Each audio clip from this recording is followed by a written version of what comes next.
Hello guys, അപ്പോൾ എല്ലാവർക്കും സുഖമല്ലേ? ഞാനിപ്പോൾ ഇന്നിവിടെ what I eat in A day ആണ് കാണിക്കാൻ പോകുന്നത്. അപ്പം ഞാൻ വൈകിട്ട് ഇതൊരു ഉച്ച സമയമാണ് കേട്ടോ. പക്ഷെ ഞാൻ നൈറ്റ് ഡ്യൂട്ടി ഉണ്ടായിരുന്നുകൊണ്ട് ഞാൻ ഉച്ചയ്ക്കാണ് ഇപ്പോൾ എണീക്കുന്നത്.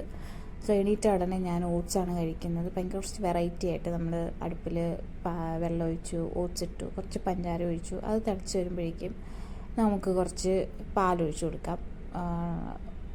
പാലൊക്കെ ഒഴിച്ച് അതൊന്ന് സെറ്റായി വരുമ്പോഴേക്കും എൻ്റെ ഒരു വിയേർഡ് കോമ്പിനേഷനാണോ എല്ലാവരും ചെയ്യുന്നതാണോ എന്ന് എനിക്കറിയില്ല. ഞാൻ അതിൻ്റെ കൂടെ ബൂസ്റ്റോ അല്ലെങ്കിൽ എന്തെങ്കിലും ഹോർലിക്സോ ഒക്കെ ചേർത്ത് കൊടുത്ത് ഇറക്കാറുണ്ട്. പിന്നെ കുറച്ച് ചിയാ സീഡും കൂടെ ഞാൻ ആഡ് ചെയ്യാറുണ്ട്. പക്ഷെ ഇപ്പം അത് കാണിക്കണില്ലെന്നേ ഉള്ളൂ. ഞാൻ ചിയാ സീഡും കൂടെ ആഡ് ചെയ്തിട്ടാണ് കഴിക്കുന്നത്. അപ്പോൾ ഇതാണ് എൻ്റെ ഉച്ചയ്ക്കത്തെ. പിന്നെ ഞാൻ നൈറ്റ് എന്താണെന്ന് വെച്ചാൽ ചോറും പരിപ്പ് ചാറും ചിക്കൻ ഫ്രൈയും. അപ്പോൾ അത്രേ ഉള്ളൂ ഗൈസ്. Bye bye.